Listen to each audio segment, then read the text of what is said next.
Greetings once again from Bagram, Afghanistan. Chaplain Doug Ball here, U.S. 4A Command Chaplain. And with me today is my good teammate and friend, Chaplain Napieralski with the 10th Combat Aviation Brigade. And we're sitting in a loading dock today because during times of stress, there's often anxiety or grief or worry that we need to unload. So what words of wisdom do you have for us today to help us unload that grief or stress or anxiety? Good afternoon, everyone. I'd like to share with you a message from one of the Italian doctors I found recently on the internet.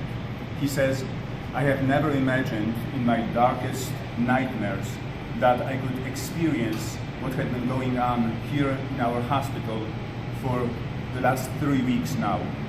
The nightmare is flowing, the river is getting bigger.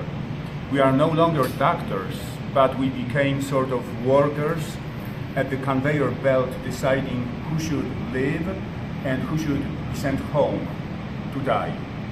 2 weeks ago, both I and my colleagues were atheists.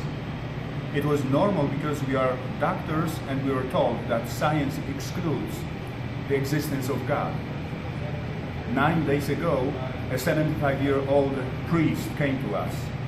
He was a good man and he had serious breathing problems.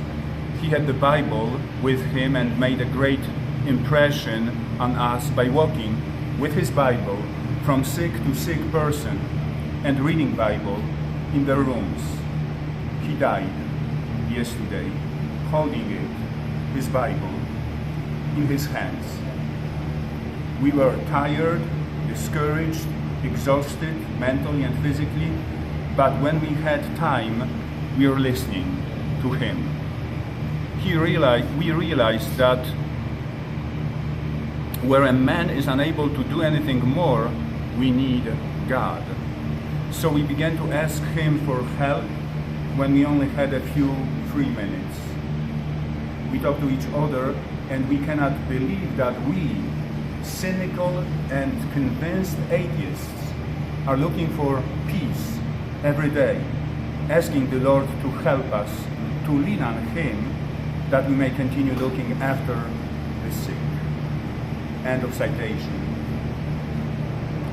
Whoever is listening to my message, my dear friends, the illness caused by coronavirus is like a huge rock on our path, too big for one person to be removed, too big for one nation, for the whole humanity to be moved away now to save lives.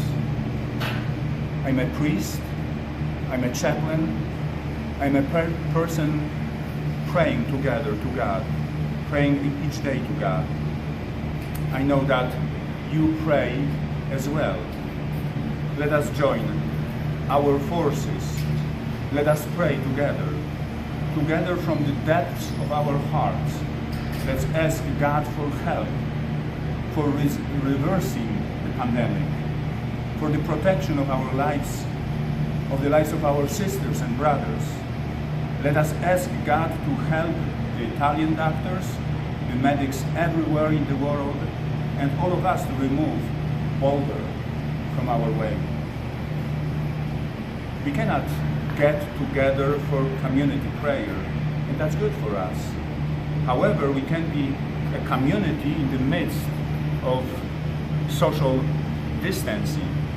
And here, I am asking each one of you at noon, at 1200 hours, let's ask God for mercy together. Please, let's create a great chorus of voices calling to heaven. Which day of the week?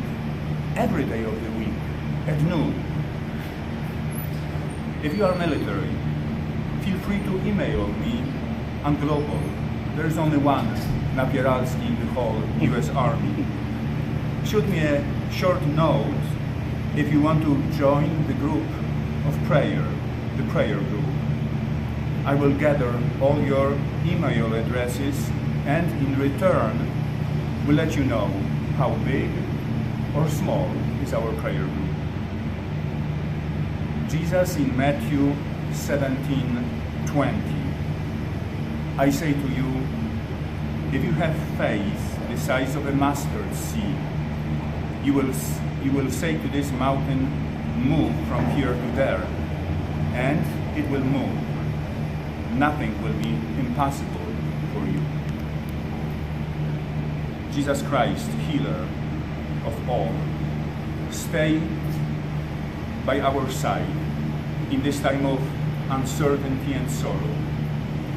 Be with the doctors, nurses, researchers, and all medical professionals who seek to heal and help those who are sick. Stay with us as we endure and mourn, persevere and prepare. In place of our anxiety, give us your peace. Jesus Christ, heal us all.